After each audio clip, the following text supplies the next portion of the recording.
Hello, I come to you live from the land of boxes. It is almost 3 a.m. and I just finished like the majority of shit I need to do for the move tomorrow. So, hello. Today we're going to be talking about moving to and living in London. For anyone who, for some unimaginable reason, wants to live in this oversized, overpriced dump. This video is about all sorts of things that I did not know when I first moved to the UK and then later London specifically. But that would probably be good to know in advance. So some of this stuff will also be relevant to just moving to the UK or moving to a big city in general. So feel free to stick around even if you're not planning on moving to London specifically. I have been living in London for 4 years now and I have had fucking enough of it. London, I love you. I really do. I really tried to make it work, but you are a mess and you're not good for me and I can't fucking live with you anymore. Manchester can provide for me and I know I will be happier there. I will have space and no long commutes and I will be in walking distance of where like jobs are and my friends live. It'll be incredible. Bro, I'll be in walking distance of Manchester Central. It'll be incredible. Can you even imagine such a thing?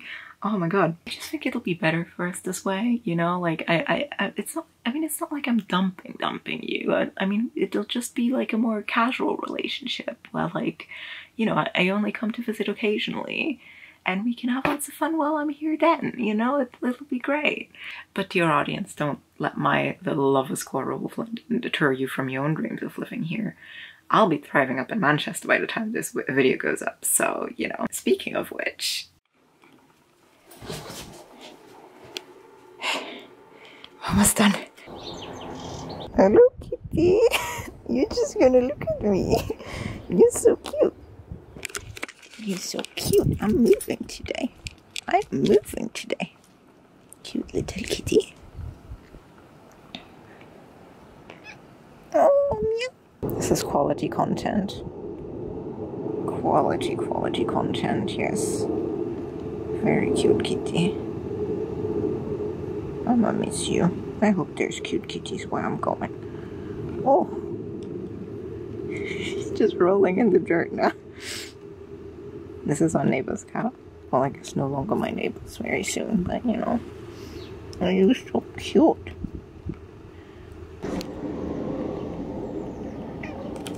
Meow.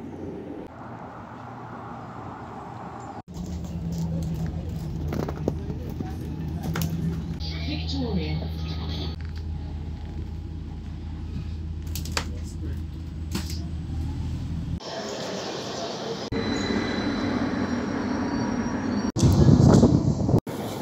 Welcome to you.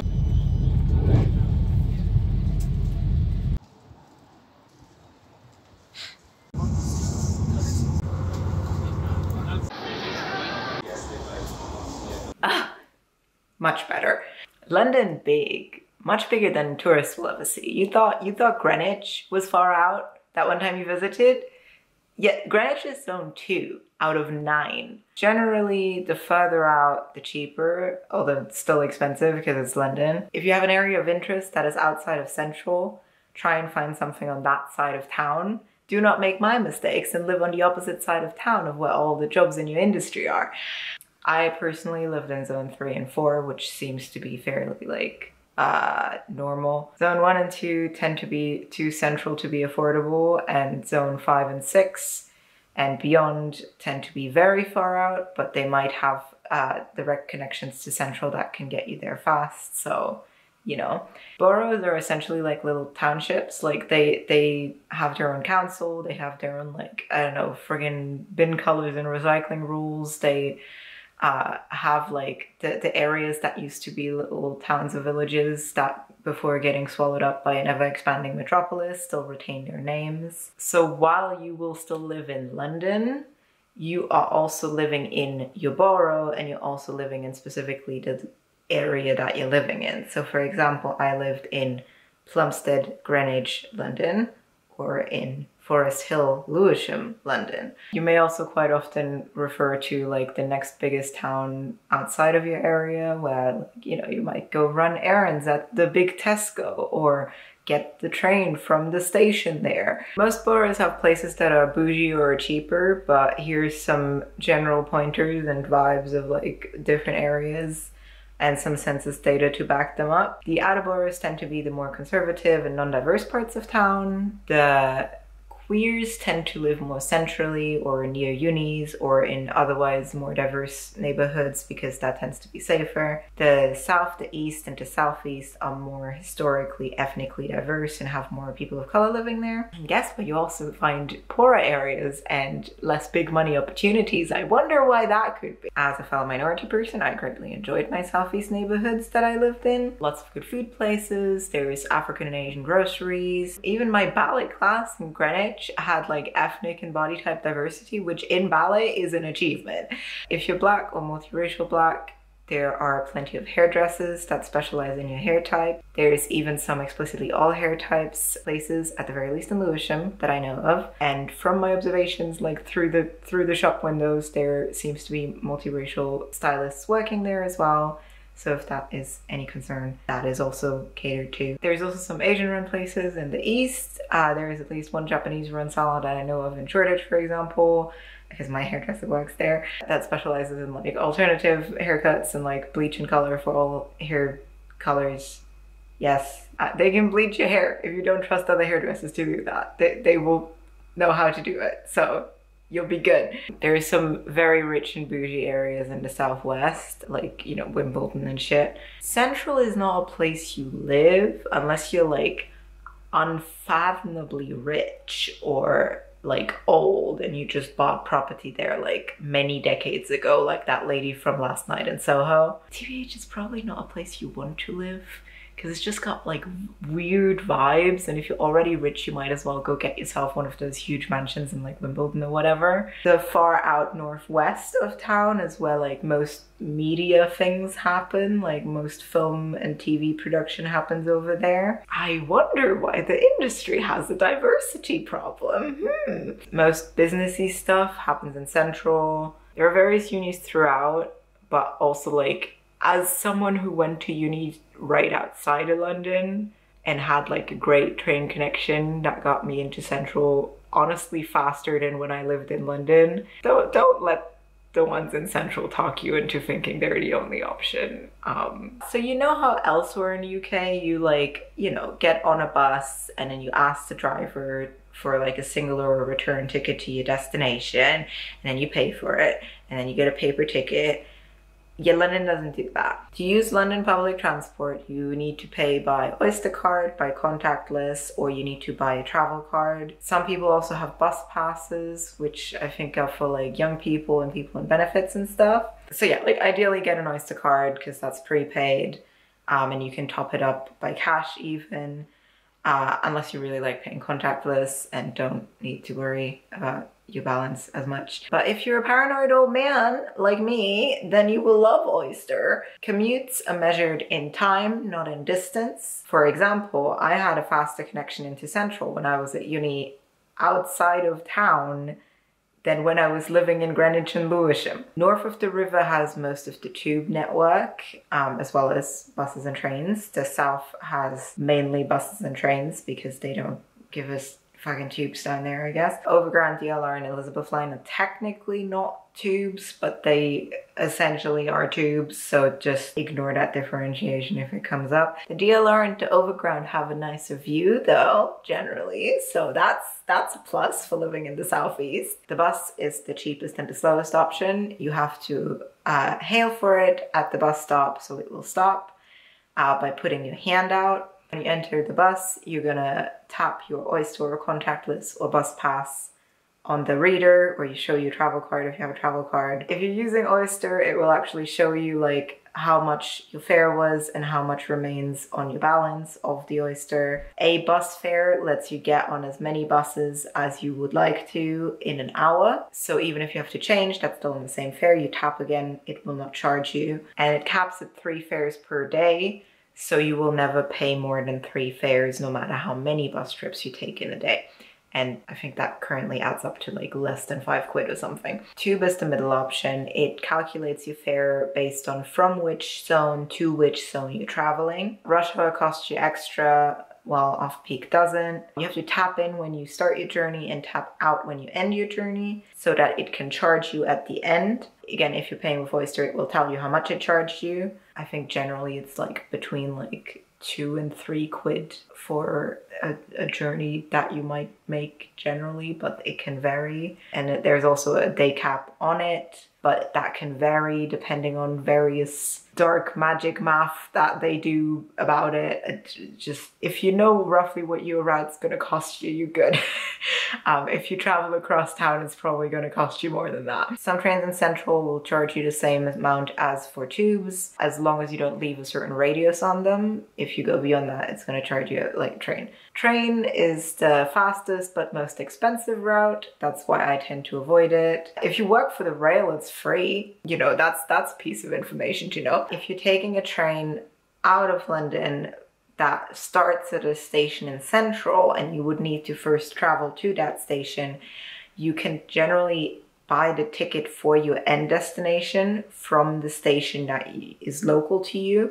And then that ticket covers you the whole way instead of like having to pay an extra fee and then the ticket for the outside train. If you're getting a train into London, you can actually get a travel card that's like a day travel card that covers the tube and bus travel that you may get up to afterwards as well, which if you don't have an Oyster can be useful. These machines are where you can buy tickets and top off your Oyster if they have one of these yellow things. You can also buy Oyster cards at some of these machines, usually in Central.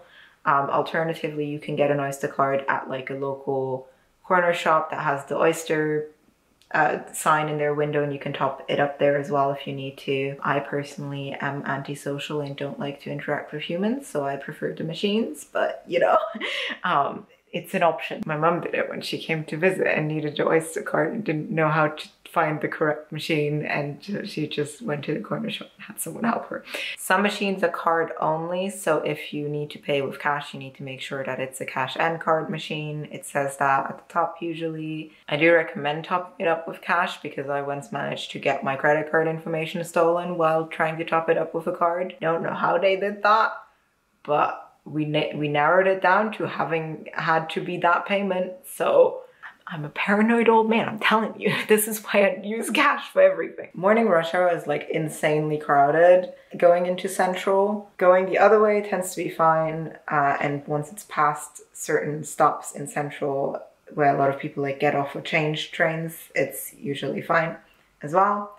Okay, as a reference, Canada Water, for example, tends to be worst like between 8 and 9, but before and after that it tends to be okay again. So, you know, plan if you can to not be in the specific time that everybody's trying to get places. There's also a similar issue in the evening rush hour, where if you happen to find yourself at a station in Central during that time and you are not in a hurry, I recommend waiting for a train with some breathing room. Oh, and pro tip for crowded tubes, the first and last carriages tend to be the least crowded compared to the middle ones.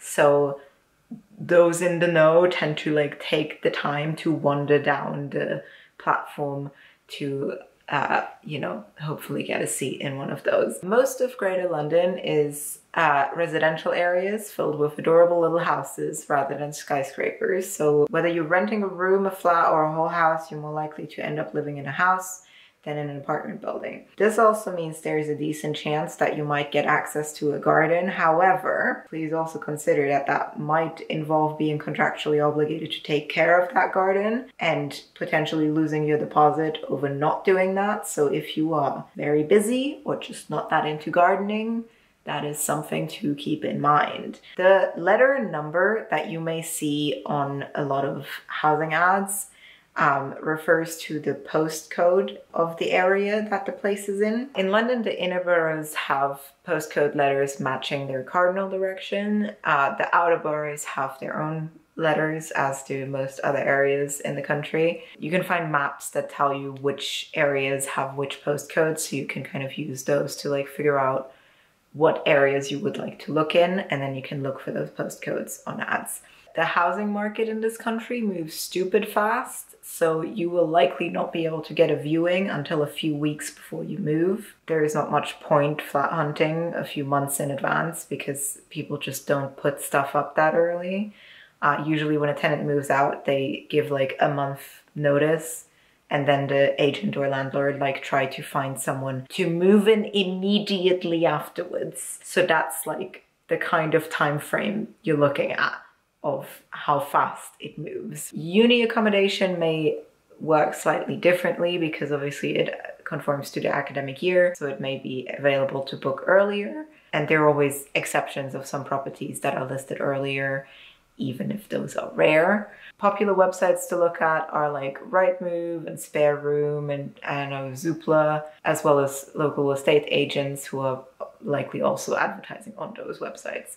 Also keep in mind that you're likely going to have to contact like a lot of places before you get one because a lot of them are not going to get back to you. Unless you are rich or older and significantly further along your career than what I'm assuming the target demographic of this video is going to be, you will likely not be able to get a flat by yourself and instead have to live with other people because London be expensive. If you can at all help it, live with people you know and trust rather than random strangers off the internet, because I have had bad experiences with the latter, and like not everybody's going to, and knowing someone doesn't prevent abuse, but like it's a much lower risk of unforeseen bad things and a much higher chance of having a good time living with people you already know than with some random strangers you don't. Uni is a slightly different situation because at the very least strangers you're going to be living with there have a similar like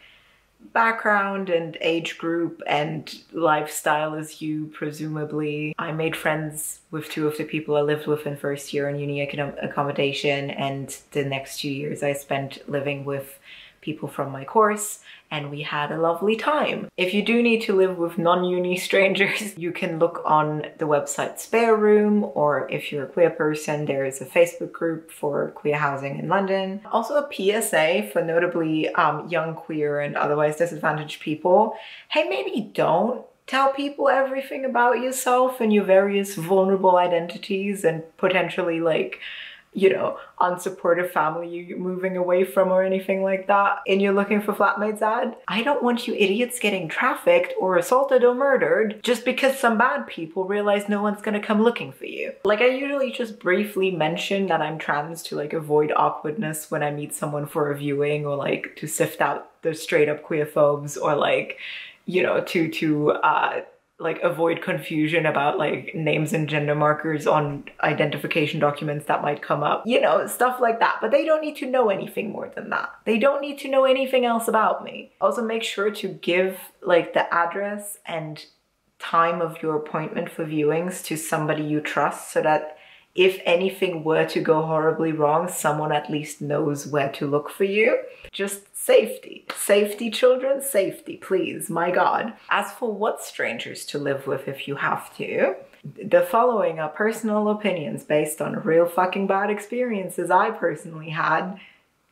You know, make of that what you will. Don't live with couples, especially if they're newly together or you can tell that they're gonna be unhealthy in some capacity. It's also just like a weird 2-on-1 power dynamic that you probably want to avoid because they might team up on you like in an argument or whatever. Please do not repeat my mistakes of allowing mentally unwell U-Haul lesbians to make you collateral damage in their broken ass relationship during a pandemic lockdown. You know, it's just, do not for the life of you live with your landlord or a relative of theirs. The power dynamic is way off, and also generally, if there's disputes between housemates, you would like for the landlord to be a third party that can intervene and who is not going to be biased towards any party of the involved. Just don't do it. Just don't do it. If you have to live with strangers, in my experience, it's safer to live with 3 or more than to live with 1 or 2, as again, 2 might be able to team up on you, while with more people there's generally always going to be someone who can like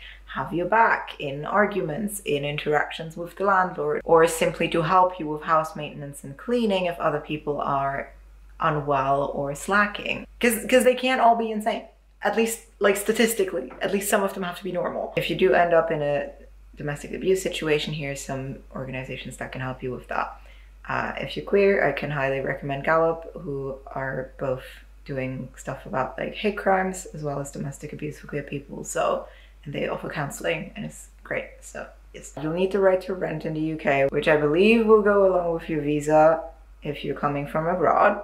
Then you need to either have a job that pays you twice your rent per year, which is hard, a guarantor who agrees to pay rent for you if you fail to, who needs to be someone who not only owns property in the UK, but also has a job that does pay them that much. If you're from abroad and your family like owns property and has well-paying jobs, as long as that property is not in the UK, they do not qualify. Yes, that's xenophobic as fuck, but the UK doesn't really mind xenophobia generally, so. Or, if you can't have either of those two things, you need to pay 6 months in advance, which is also hard to do if you don't have that much saved up. This is outside of the 5 weeks worth of rent of a deposit that you're gonna have to pay anyway, and that you will get back at the end of your tenancy, providing you didn't damage anything and your landlord isn't a rude stealing bastard who blames you for other people's fuck-ups like some of mine have been. Some landlords will straight up not consider you if you are not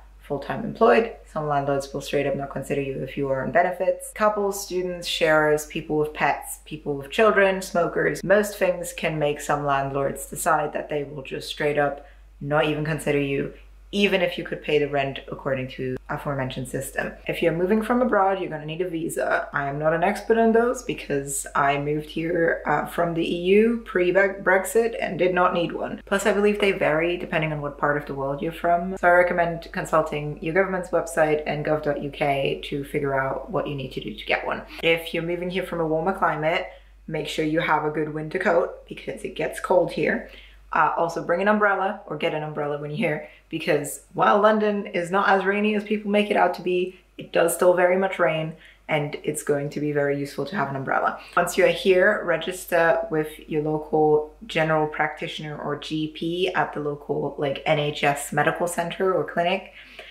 This will put you on the NHS system for free healthcare, as in there is no paying. There is no like paying in advance and then getting it back from your insurance. There is nothing like that. You show up for your appointment, you have your appointment, you go back home. There is no payment involved. This also includes secondary services like any specialists you might need to see, the hospital, and mental health care. Dentist appointments and prescriptions are the only things you need to pay for under the NHS, provided you don't need any services that the NHS doesn't cover or that has like inhumanly long waiting lists, which unless you are trans and or mentally unwell, you generally don't have to worry about. There is some exemptions of some people who don't even need to pay for these, but you know, my last dentist appointment was like 60 quid, I think, and prescriptions are like around 10 quid, I think. If you get more than 2 repeat prescriptions, you might want to look into getting a prescription prepayment certificate,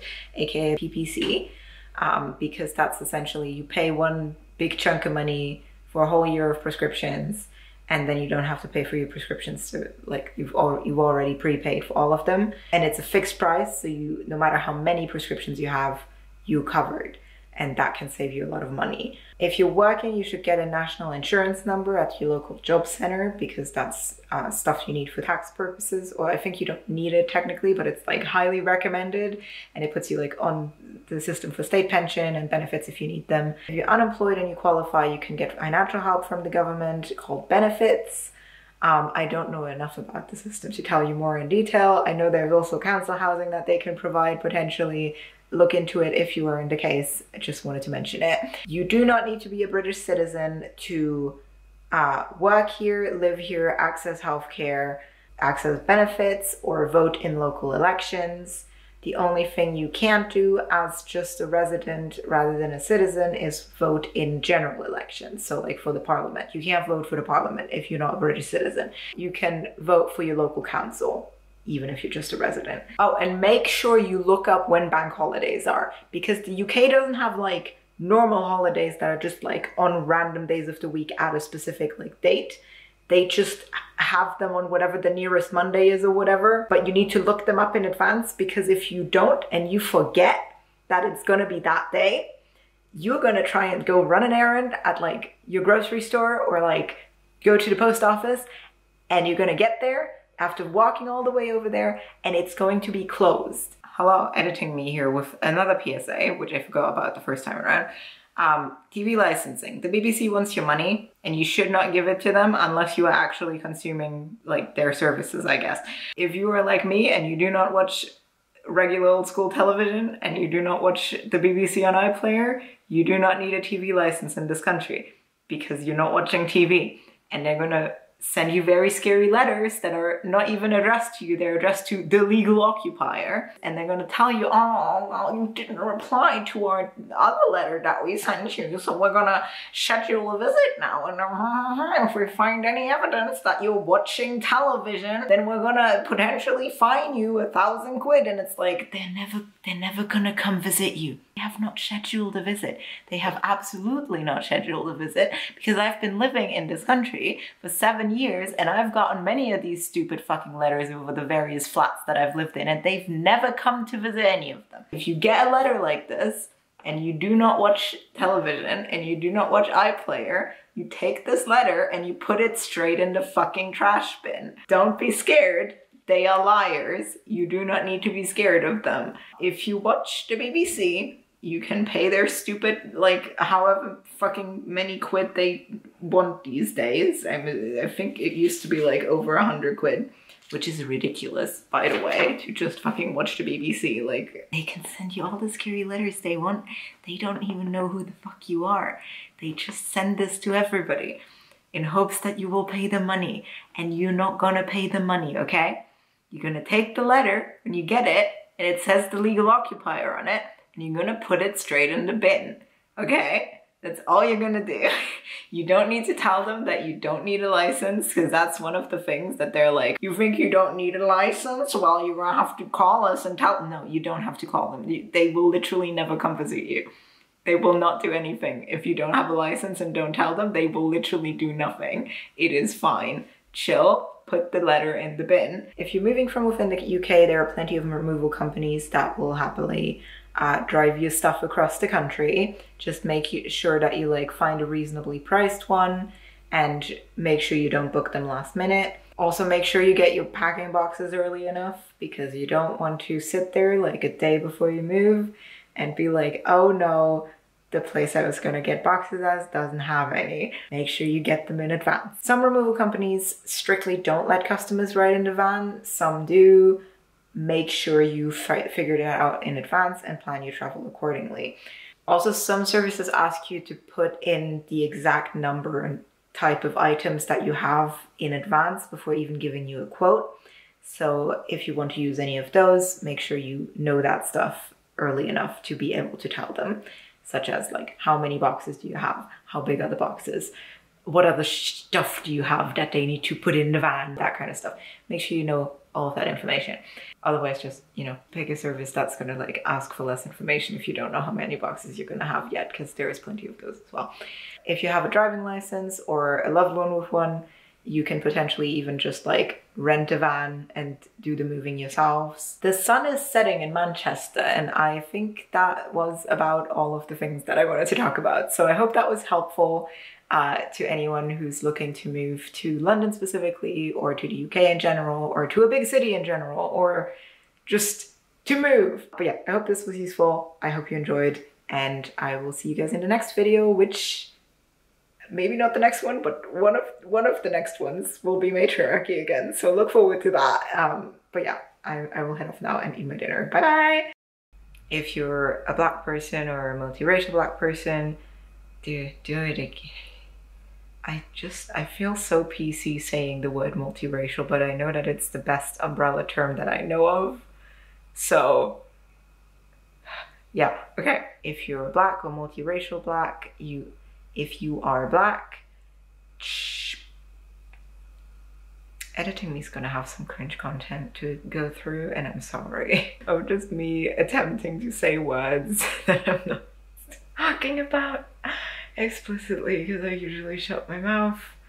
about subjects I don't know things about, but this is ally duty of reporting facilities that are present. Yes, I say multiracial because I don't want to like assume like whether they're biracial or what their specifics are. So just like I saw some stylists that look vaguely like a bunch of people that are biracial that I know.